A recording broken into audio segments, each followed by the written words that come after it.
The kids are going to go through 4 phases. They start off in phase 1. They're screaming at the football players. Come on, let's go, faster, faster. Can't you go any faster? You get up around 30 miles an hour. The kids enter phase 2, where they stop screaming. They just quietly concentrate on trying to hang on for dear life.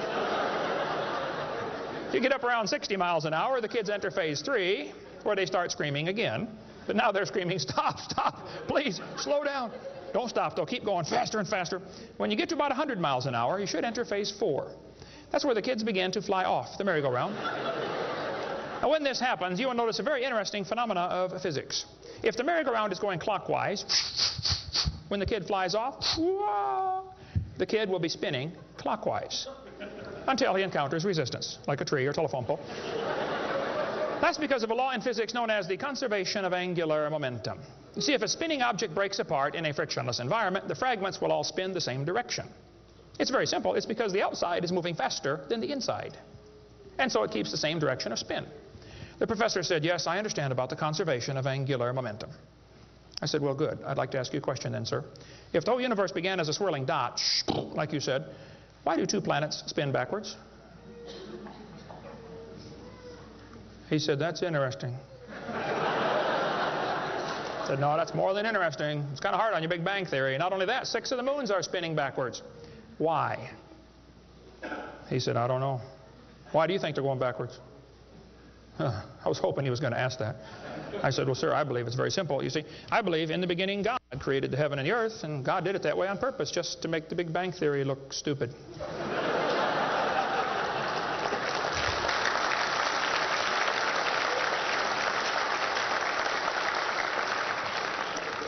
I do believe in the Big Bang, folks. I really do. The Bible teaches the Big Bang. 2 Peter 3:10 says, the heavens shall pass away with a great noise. In the original Greek, that's a Big Bang. So there's going to be a Big Bang. It just didn't happen yet, that's all. So kids, if you go to school and some professor says, do you believe in the Big Bang? You should say, yes, I do, and you better get saved and get ready for it. The Big Bang is coming soon to a city near you. By the way, if the Big Bang Theory were true, the matter would be evenly distributed. But it's not. It's lumpy. They're called galaxies. And in zillions of miles and nothing called voids. And to try to salvage the dumb Big Bang Theory, they've got all these wild theories of why isn't the matter evenly distributed? They'll say, well, maybe there's black holes, or maybe there's antimatter. They got all this stuff. It's all trying to rescue this crazy Big Bang Theory. And it's a dud, folks. It didn't happen. There are zillions of stars out there. I mean, lots and lots of stars. And we haven't even seen them all. If star births, they ought to at least equal star deaths, and they don't. We see a star blow up about every 30 years. It's called a nova or a supernova. Well, then how come there are only 300 dead stars out there that we can see, supernovas? It's only a few thousand years worth, isn't it? There ought to be trillions of them, if evolution were true. This fellow said, I have a little hesitation in saying that a sickly pall now hangs over the Big Bang Theory. Yeah, I think it is stupid. Now, if you want to believe it, that's fine. I don't care what anybody believes. That doesn't bother me. But see, the problem is they want to use my tax dollars to teach that to your kids in our schools. And that's where the problem comes in. Okay? If you want to believe in the Big Bang, just enjoy yourself. But keep your religion at home. Okay? Because it is a religion. Then they tell the kids the earth formed from a hot molten mass 4.6 billion years ago. This is part of the theory, and it's in all the textbooks. 4.6 billion years ago, earth cooled down, formed a rocky crust. I think that is stupid, and I'll show you why.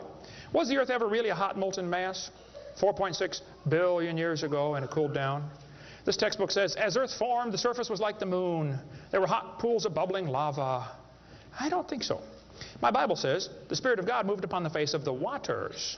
So the earth was not created a hot molten mass. It was created under water, which means it has to be less than 212 degrees Fahrenheit or 100 degrees centigrade, or it wouldn't be water, it'd be steam. So the earth was never a hot molten mass according to Scripture. Then when you look in the granite rocks, you find little tiny halos made of polonium. Now these polonium halos are absolutely amazing. Robert Gentry, a friend of mine from Knoxville, Tennessee area, he has been studying radiopolonium halos for a long time. I met him back in the year 2000 and went down to his laboratory and I got to see some of the halos through the microscope. These little polonium halos are interesting because they have a half-life of less than a few minutes. If the rock was hot, when the polonium, radioactive polonium, decayed and sent out the little particles and made the halo, it would melt away. Like at 4th of July, they shoot fireworks up. Makes a circle. Does the circle stay there? No, it all falls down, right? There are probably none up there now from the last 4th of July, are there? You'd have to freeze the whole atmosphere to keep that sphere in place.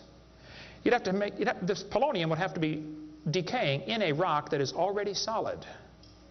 So the Earth was never a hot molten mass. Get Robert Gentry's book if you want a lot more on that. But all over, the granites all over the world contain these polonium halos. So it is stupid to say the Earth was a hot molten mass. We have scientific evidence it was not.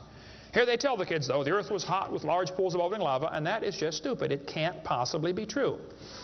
Then they tell them life got started about 3 billion years ago. See, according to the theory, 20 billion years ago there was a big bang. 4.6 billion years ago the Earth cooled down, formed a hard rocky crust, and it rained on the rocks for millions of years and turned them into soup. And the soup came alive about 3 billion years ago. This is what the books teach. This fellow says, both the origin of life and the origin of major groups of animals remains unknown. How did life get started anyway? Well, this textbook tells the kids, oceans formed as it rained on the rocks for millions of years. Yes, boys and girls, millions of years of torrential rains created great oceans. And swirling in the waters of the oceans is a bubbling broth of complex chemicals. Progress from a complex chemical soup to a living organism is very slow. Well, I guess it is. It's totally stopped. Doesn't even happen. That's how slow it is. This one says the first self-replicating systems must have emerged in this organic soup. Was your great-great-great-great-great-great-great-great-great-great-great-grandpa soup? I think that's stupid, okay? Now, if they want to believe it, that's fine. I don't care what they believe, but don't call it science. What happened back in the 1950s, a guy named Miller and Urey wanted to know how the Earth and solar system had come to be. So they tell the kids he took a mixture of Earth's primitive atmosphere. We'll talk about that in a minute. He never proved how life originated, but he did add evidence to the theory that life could have started by itself. Well, is that true? Now, did he really do that? Well, let's just study the facts here. This textbook tells the kids many important events occurred during the Archean era, the most important of which was the evolution of life.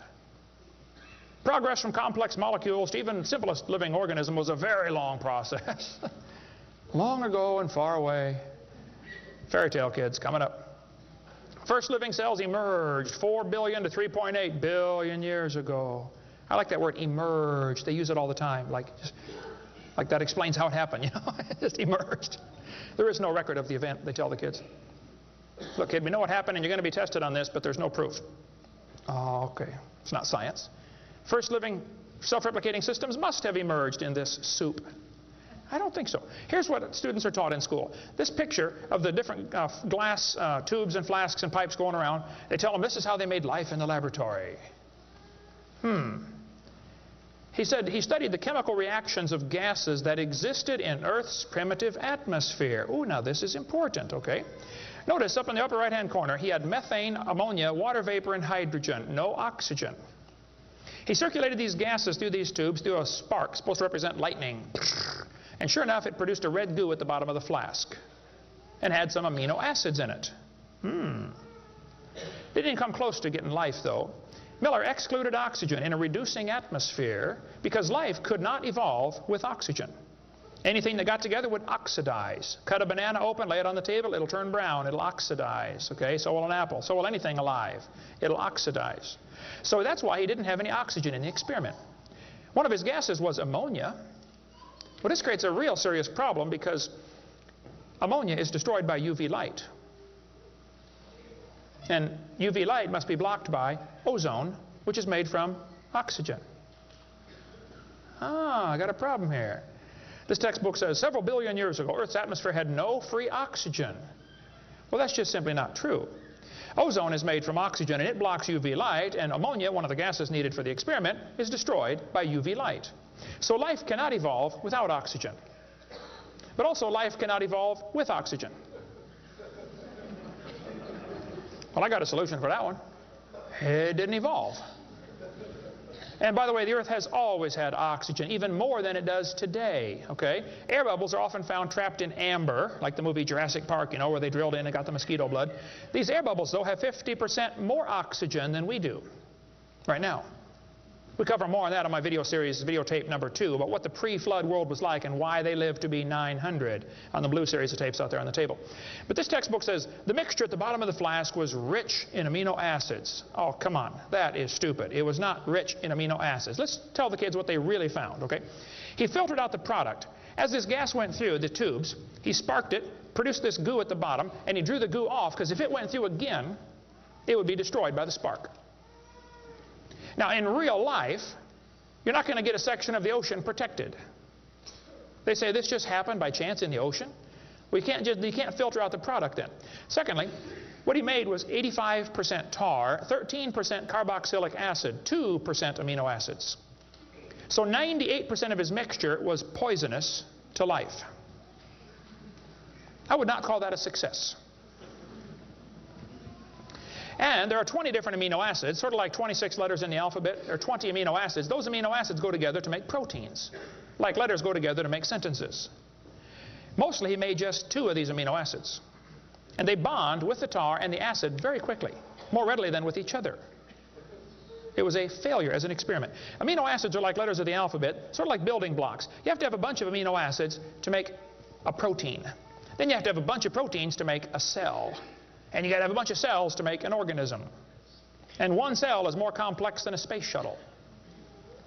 And all he got was a couple of the amino acids. That's like me dropping toothpicks, and I happen to make a few letters of the alphabet. That's possible, isn't it? Toothpicks could fall in the shape of a T, or an H, or an I, or an E. That's possible. But if I'm able to drop toothpicks and produce a few letters of the alphabet, should I therefore conclude that nobody wrote Webster's dictionary? The difference between making a letter with toothpicks and making Webster's dictionary is about like making an amino acid and making a living cell. He didn't come close to making life. He made the equivalent of a few letters, and he actually needed to make huge books. And half of his letters were backwards, left-handed.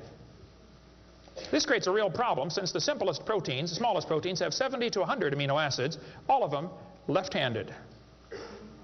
This really compounds his problem. RNA and DNA are all right-handed molecules. And they are unbelievably complex. And hundreds of these amino acids must combine to make a protein. And this has to be in a precise order. And they unbond in water much faster than they bond. And last time I checked, the oceans are completely full of water.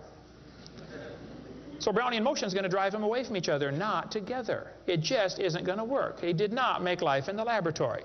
But they tell the kids, he showed how life could have started by itself. Oh, that is just a stupid, okay? That's a lie. He did not show anything of the kind. And every experiment since then has made the problem worse. They're finding more and more things that just couldn't happen. Don't call that science. But they tell the kids, 3 billion years ago, life appeared on Earth. Asked me to speak at this college in Boston one time. This preacher called all the colleges and universities around Boston and said, would you like to have Kent Hovind come speak at your college? Finally, one professor said, yes, he can come speak at our school if our professors can ask him any questions they want, because we want to show our students how dumb these creationists really are. So the preacher called me and said, Brother Hovind, would you like to speak at this college and let them make fun of you for a couple hours? I said, I would be honored. So I showed up. There were 6 professors and all their students. I felt like Daniel in the lion's den. I got my charts out and I said, now folks, I believe the Bible. Nobody cheered. I said, I believe about 6,000 years ago God made everything. The world's not millions of years old. 4.6 billion years ago, there was a big flood. I'm sorry, 4,400 years ago, there was a big flood. Not 4.6. And 2,000 years ago, Jesus came, and I gave them the basic Bible story, okay? Then I told them what they believe. Because most of them don't know what they believe. You have to tell them. You guys believe 20 billion years ago there was a big bang where nothing exploded and produced everything. 4.6 billion years ago the earth cooled down, made a hard rocky crust. It rained on the rocks for millions of years, turned them into soup, and the soup came alive 3 billion years ago. And this early life form found somebody to marry. Boy, now that's a good trick. And something to eat, of course, and slowly evolved into everything we see today. One professor was getting kind of upset about this time. I seem to do that to them. He said, Mr. Hovind, there are hundreds of varieties of dogs in the world. I said, yes, sir, you're right about that. He said, you mean to tell me that you believe all these dogs came from 2 dogs off of Noah's Ark? You expect me to believe that? Ha, ha, ha. I said, sir, would you look at what you're teaching your students? You're teaching your students that all the dogs in the world came from a rock.